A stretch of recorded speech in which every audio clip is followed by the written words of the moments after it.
Hola, fuckeritos. We had an exciting week of NFL football this week, so we got a lot to talk about. I'm going to be going over some NFL games. We had a lot of close, exciting matchups in our fantasy league as well. And at the end of the episode, I'll have my fantasy season power rankings. So, without further ado, let's get right to it. 1, 2, 3, 4.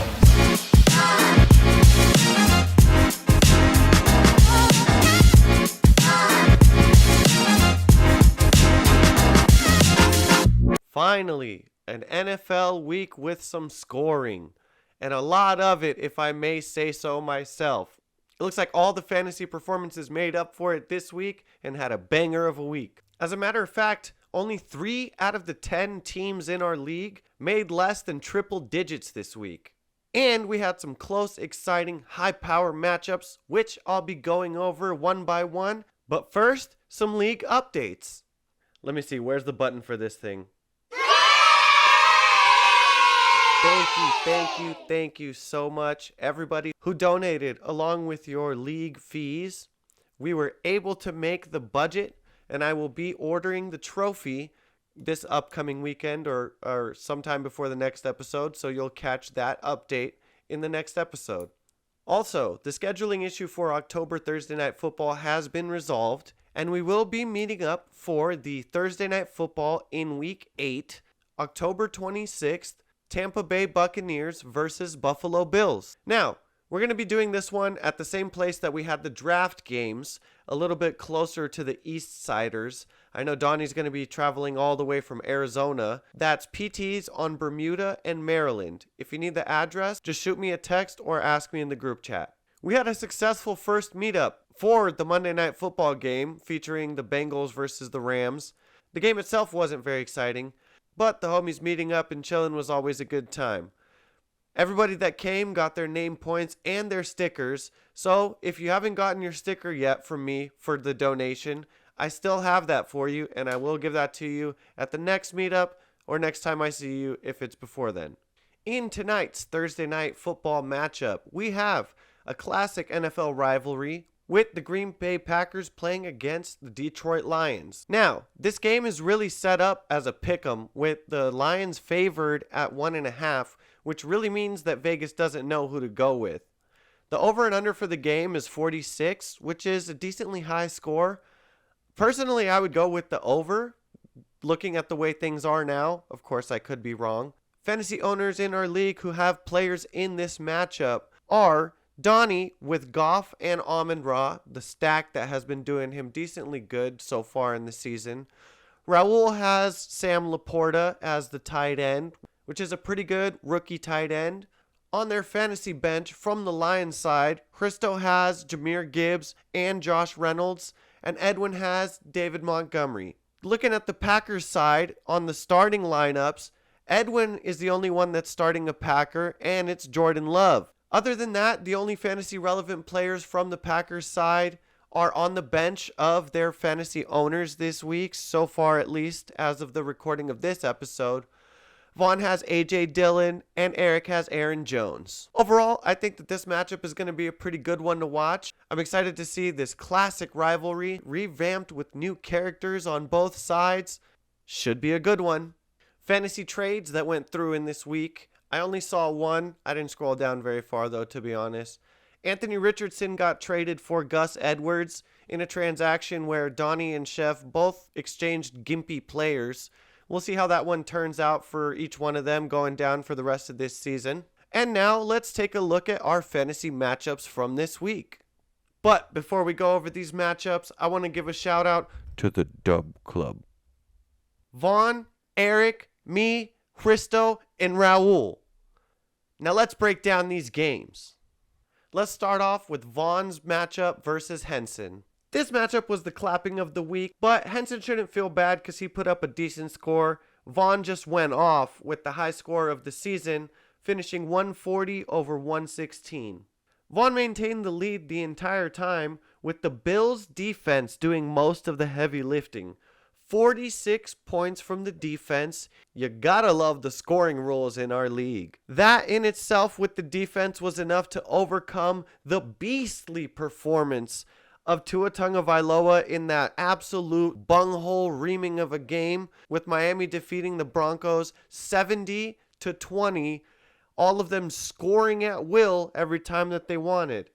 Both of these guys drop into the middle of the pack and will hope to increase their outlook on the season with the dub this next week. Good luck to both of these fellas. Next matchup is Eric versus Chef.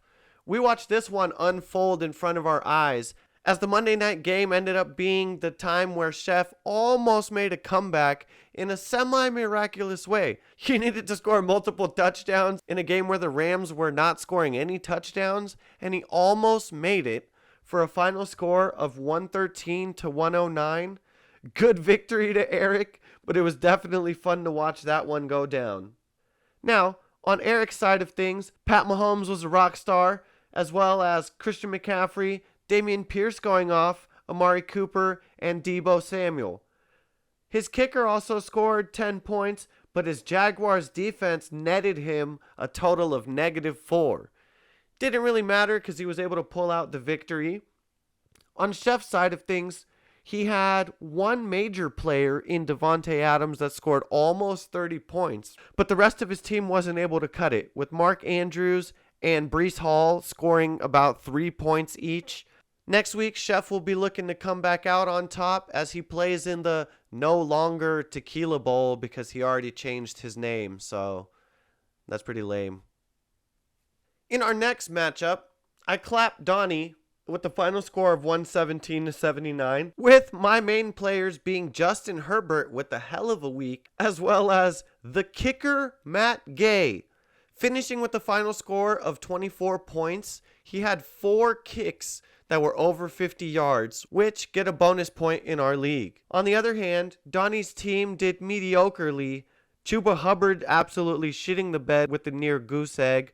TJ Hawkinson with 2.8 points. Although he had a decent performance, racking in 78 yards, that fumble really cost him with our league's -5. Donnie will have a good chance to improve his performance next week because he's playing against Edwin in the Battle of the Toilet Bowls, 0-3 teams. In the meantime, I have to play against Goliath of this season, Raul, in the Packers versus Lions of our fantasy league. In our next matchup, Christo, formerly known as Goliath, played against Edwin in a kind of lower scoring affair since neither of them broke into the hundreds, but it was a very exciting matchup with the final score of 99-92.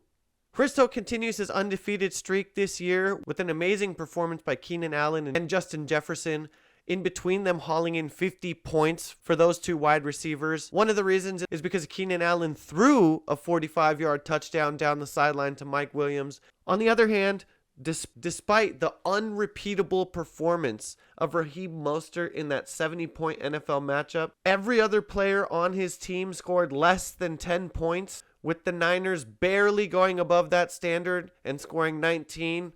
The good news for Edwin is that his matchup this week is against Donnie. Both of them are 0-3, and one of them has to come out with a win.